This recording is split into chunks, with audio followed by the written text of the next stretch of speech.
Welcome to the MS&Me Radio Network.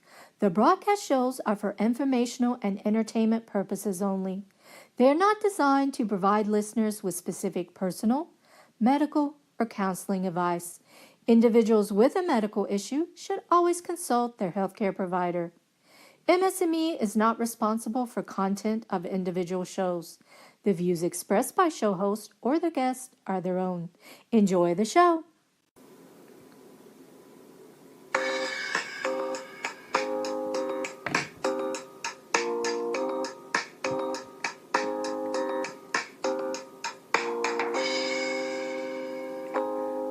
Hi there. Welcome to the 47th episode of A Couple Takes on MS. Hi, this is Dan Digman.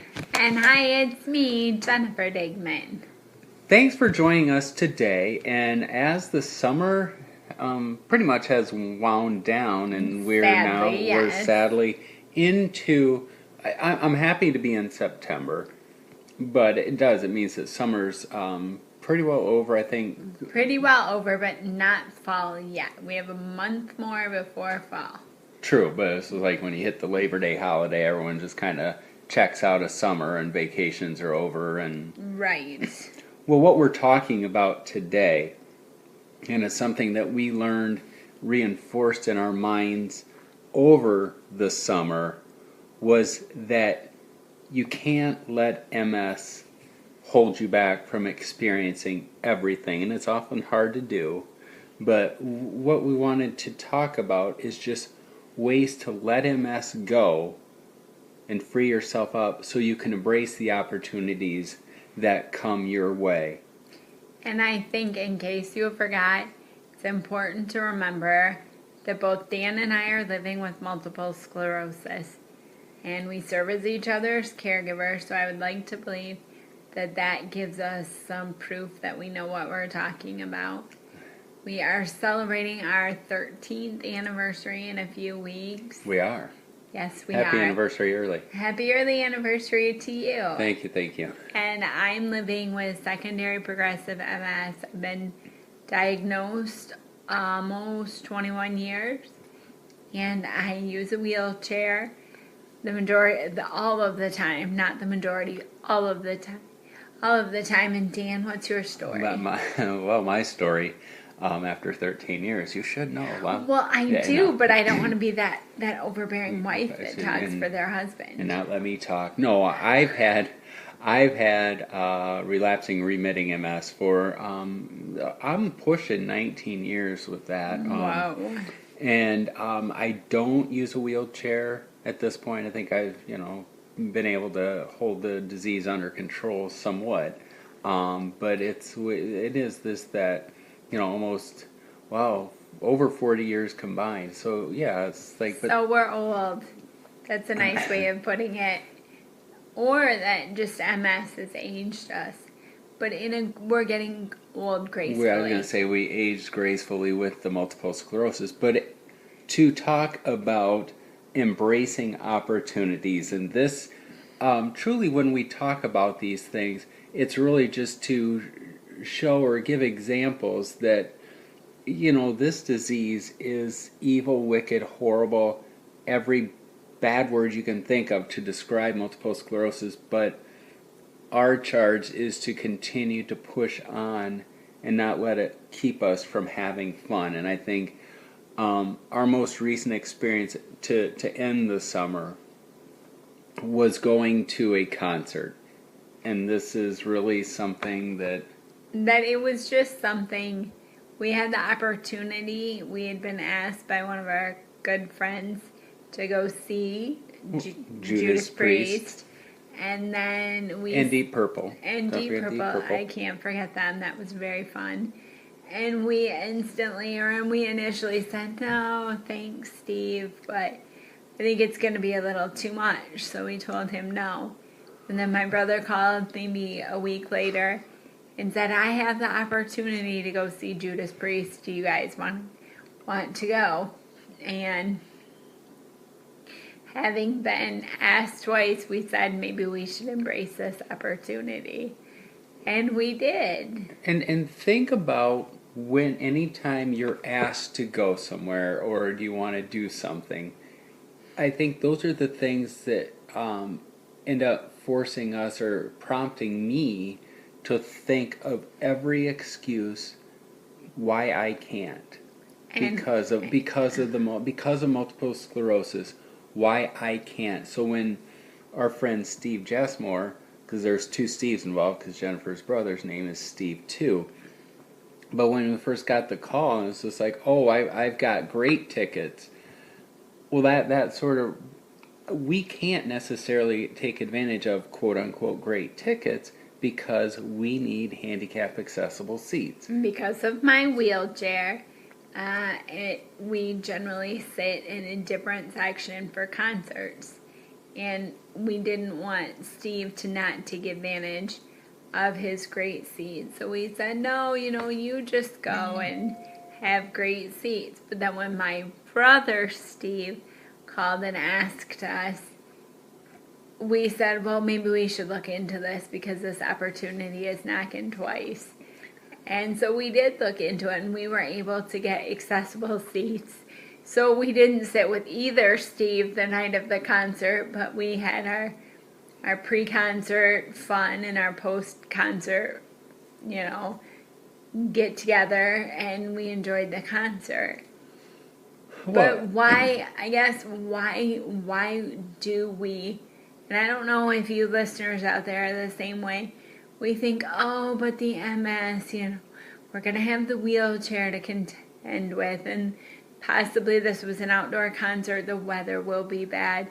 It is. It's hot. It's July. It could be very, very, sickeningly hot to where it affects our MS. And I think, but case in point, though, too, that this concert was going to be at the Soaring Eagle Casino and Resort, which is 10 minutes from where we live. So this was a local concert. So, I mean, had it been down in Detroit or something that was like 2.5, 3 hours away, I think that we've learned that trips, if it's not a must-see concert, those kinds of trips, you just don't. You know that they're going to take more out of you than you will put in with the concert experience. But I guess what I'm wondering is, why is it that you, when you were asked, or when I was asked, we instantly think of all the things, all of the reasons that we can't go.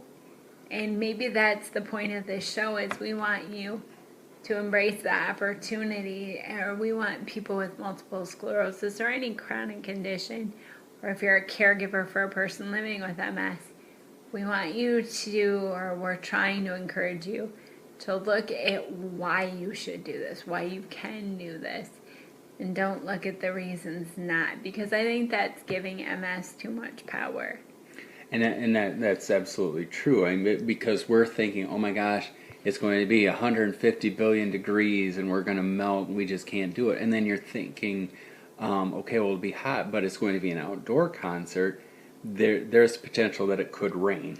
And then my wheelchair would totally zap, zap, zap, and it wouldn't work. And what would I do without my wheels? And what would Dan do? You would be like, you have your electric wheelchair. You would get, you wouldn't get electrocuted, but it would like short out, and then I'd have to push you in this big 700-pound wheelchair.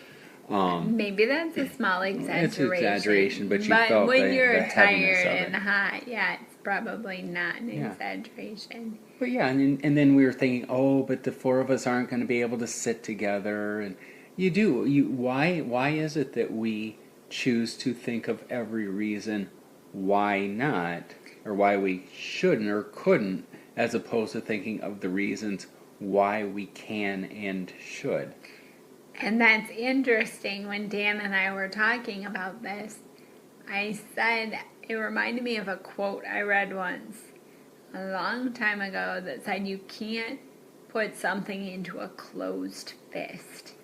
You can't put, maybe it was money, you can't put money in a closed fist. But if you think about that lesson, if you're closed off and your mind is closed, then maybe you will miss the opportunities, and you need to open yourself up. Yeah, it was a little scary or mentally scary, like it's a Judas Priest rock concert, and I'm in a wheelchair, and it could be outside, and the weather could be bad, and all those what ifs that you and I were talking about. But instead of thinking why we couldn't, when we started thinking, well, heck, why shouldn't we? We're going with two people we really, really have fun with, and it's a band that we think would be amazing to see. And so keeping our mind open, that encouraged us to go, and that made it happen. And I think that relates to another thing that we talk about often is just surrounding yourselves with positive people and people who believe in you. I think that that's where, when there's those times where we think of all the friends that no longer associate with us because we have MS. I mean, people, we see this, that people always have these fears that it's like there are people, the friends, who no longer call them to go out, whatever. Here are two people who are saying, you guys want to go. You should go. We can go. And they're not just any two people. I mean, this is my brother, who was my caregiver when I first started to rely on my wheelchair, started using my wheelchair. And then it's our friend Steve, who has been there for us for years, and somebody that's close that we've let in, and that opportunity, you don't want to constantly say no, no, no. So we said yes, and we had a great time. And that's the reality, is it wasn't overly hot. It was actually got a little cooler in the evening, because you figure it was an evening concert. The doors didn't open, or the opening act didn't start till 7, and so it cooled off. And as far as the rain, I mean, obviously you're checking the weather like for the entire week ahead of time, and truly going into Saturday morning, by concert time they were talking like a 50% chance of rain. But that also means there's a 50% chance of sunshine. So we looked at it and we said, let's do this. And as the Michigan weather is, and I'm sure that's probably for everybody nationwide, just how your weather changes in an instant. So I mean, come concert time, there were no it was overcast, but there was no chance of rain per se. And so we were there, and you're just thinking, I think that's the big deal, is that when you think of everything that could go wrong, once you're in the moment, you realize, and we talk about this, have faith in yourself, and is it really going to be that bad? I mean, if it would have rained, you've got a poncho that you can cover up your chair with, or we just wouldn't go. But quoting Springsteen, let the broken heart stand is the price you got to pay. And it's just like, so if we got the tickets and it rained, at least you tried. Right, at least we tried, exactly. And what was interesting is there were other people in wheelchairs there. Where Dan and I had to sit. There were other people that didn't let their disability hold them back from seeing what was a fantastic show. And I think sometimes just to see other people with the same situation, I don't know what the gentleman sitting next to me in a wheelchair, what his issue, if you want to call disability an issue, was. But it was nice to see the other people that we are in a community of other people who understand what we're going through. And that kind of encourages you too. You know what I mean, Dan, or does that? Oh, it totally. Well, when you go to a concert, and a lot of times we get kicks out of people watching. Just there are other people who, the one guy just made it worth being at the concert, just watching him enjoying and everything. Well, it's like when you're at a concert, you all obviously are there for the reason, because you like the music of the people who are performing. Right. But then, let me ask you this. When you are there at a concert, you all love this music. Is there another level of connectedness when you are with people who love the music, who also understand your situation of life in a wheelchair? Yeah, I think, and that's ironic because you and I Dan and I were talking yesterday. back when I was still able to drive and like sit and get up and walk and get into a car, because even though I'm in a wheelchair, I could conceivably still drive. But way back in my younger years, I had a convertible. And if you were driving with your top down and you saw another person with a convertible, you would kind of nod, like, hey, 1-to-1, what up? But I was just thinking, when I see another person with a wheelchair, I just want to say, hey, what up? You understand my realities, or we can, what's the word I'm looking for? We can relate. And I know that's silly, but if you're ever driving around, if you're using a wheelchair and you see me and I just look at you and say, hey, what up? That's kind of I think that would be a nicer, friendlier society if we all just kind of said what up? Kind of embraced what makes us our commonality. None of us like a wheelchair, I don't imagine, but it's who we are, and we can embrace like our community. Well, and kind of like when you see somebody wearing orange with or an MS. with an MS Walk T-shirt, we can just be like, it's an easy opening to a subject, to a discussion. Well, and that's kind of like, or if you have like a sports, you've got your Go Blue, got a Michigan T-shirt, Michigan State, whatever. I mean, Detroit Tiger, New York Yankees. I mean, all of a sudden you have that commonality, and so that's true. But we digress. We digressed. I'm sorry. Oh no, it's just because these are things that make it interesting, because then when you're out, we didn't let MS hold us back, and we're just like, absolutely, we'll go to this concert. We went, and it was awesome. But just like what it does to your inner self, because you're there, you saw these people, who share your experiences, and you're there, and none of you let the disease hold you back, or whatever it is that. And I hope we all, when we have these experiences, when we're out and about, whether or not you're living with a disability or just a human being, I hope we take time to soak in the moment, to be present. Like when we were sitting there, it was Rob Halford's birthday. That's the lead singer of Judas Priest. 67. And just to sit there like, oh my goodness, I got to be at a concert on the lead singer of Judas Priest's birthday. And I got to be at a Judas Priest concert. Like soak in that moment, enjoy it. Don't be thinking about, oh, I have to work tomorrow morning, or those things are going to happen. But just be present in the moment. I think that's a really well, you do. Good.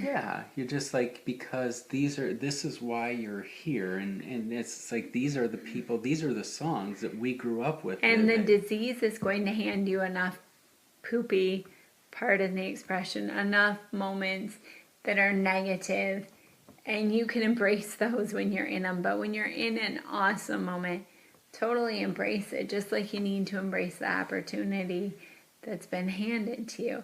I'm a little freaked out about an opportunity that you and I have coming up quickly.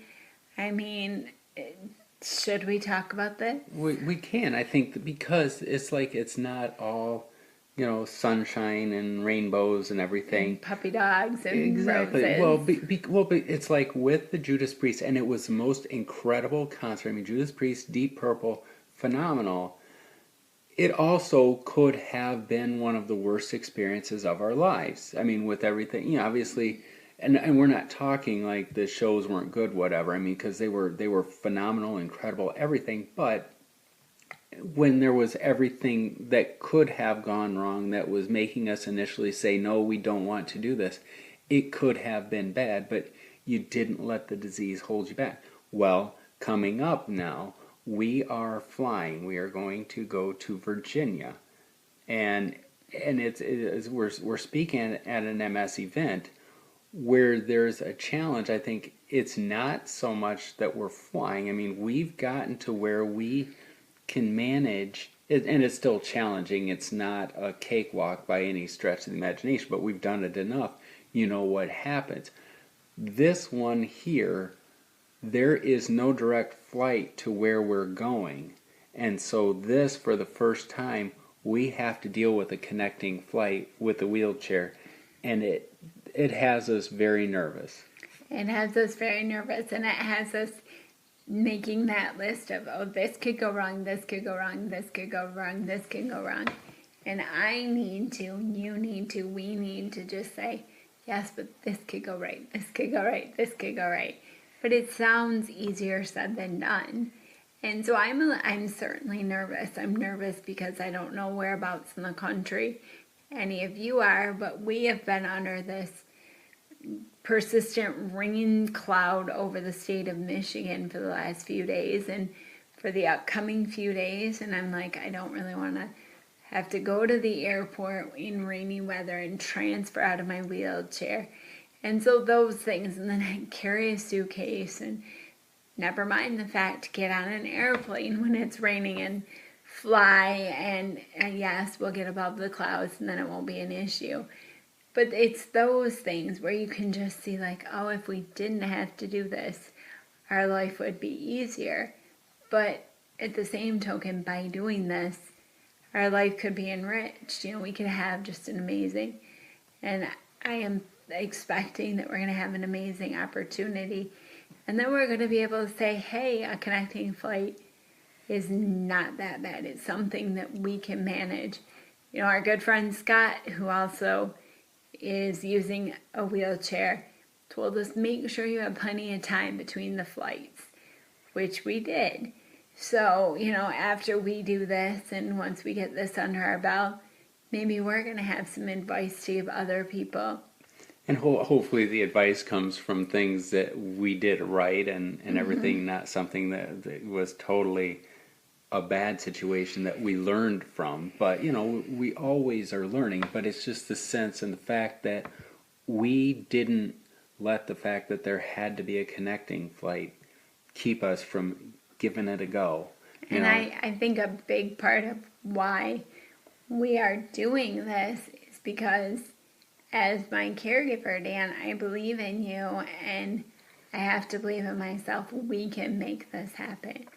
And we have to have faith and trust in ourselves. And, you know, I'm not going to give MS more power to let me not have this opportunity. So I think believe in yourself. And, you know, I could get totally frazzled and be a crazy lunatic. I'll get video.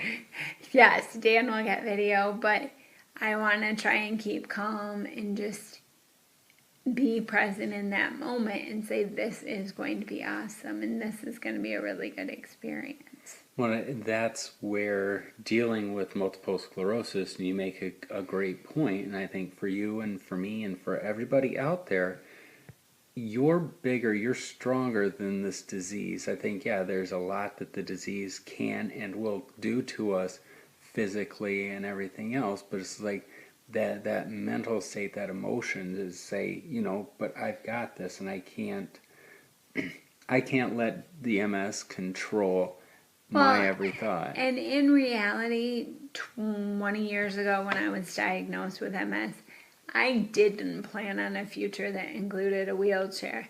But at the same token, I didn't plan on a future that included a husband who had multiple sclerosis. So in this 20 years, yes, I've worsened. I've started using a wheelchair. But in the next 20 years, what if I can't use a wheelchair? What if I can't take advantage of these opportunities? So that's why you need to take advantage of them while you can. Yes, it scares me, and it could keep me from doing it, but I would rather try it, and just so I can say, yes, I didn't let my MS hold me back. And that's what we need to do, and we try to do every day. And it's not, you know, we're not talking just like a big thing like a rock concert or flying within a connecting flight. I mean, it's just every day in everything we do. And it's just like, do I want to go to the store? Do I want to do this? It's like everything in what we do. Don't let the fact that you have MS be the reason you won't do something. And you know, the disease, it does enough to try and hold us back, but we can't let our own psychology hold us back more, our own fears.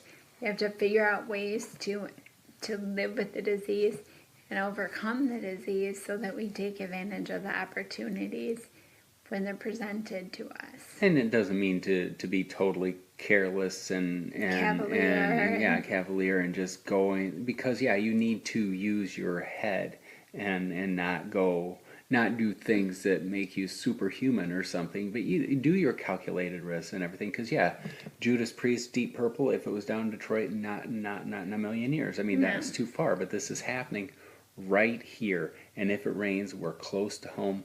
We can make this happen. So you weigh the pros and cons and do the calculations and everything. But the one thing that you always have to put when you're doing the pros and cons, add a lot more value and weight and stuff in you. That it's just like, if you believe in it and you think you can do it, that carries so much, and that'll help push you forward. And we were tired the next day, but the day that we were there, we were having so much fun.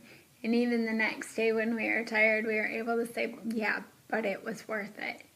And I think that's really the importance of embracing the opportunities that are presented to you and knowing that in the end, yes, they will be worth it. Or being able to say, you know what, no, that's really not worth it, not worth tiring myself out. But you just have to give yourself that time to figure it out. And hopefully the opportunities will be perfect for you. And so, what have you done? What ways have you challenged and overcome the challenges and not let MS stand in your way? Check in with us on our website. It's danandjenniferdigman.com, or check us out on Twitter. We're at DanJenDig, and just let us know kind of what helps you. What makes you decide to actually push forward with it. And push forward and reach out to us, because we would love to hear from you, and we would love to hear the conversation or have a conversation about what helps you embrace your opportunities or what holds you back, and maybe we can all figure out together ways to move forward in spite of multiple sclerosis. And so with that, we want to thank you again for listening to a couple takes on MS. We want to thank the Blue Giraffe Kid for composing the theme music for our show, and thanks to the MS&Me Radio Network for having us along. Take care.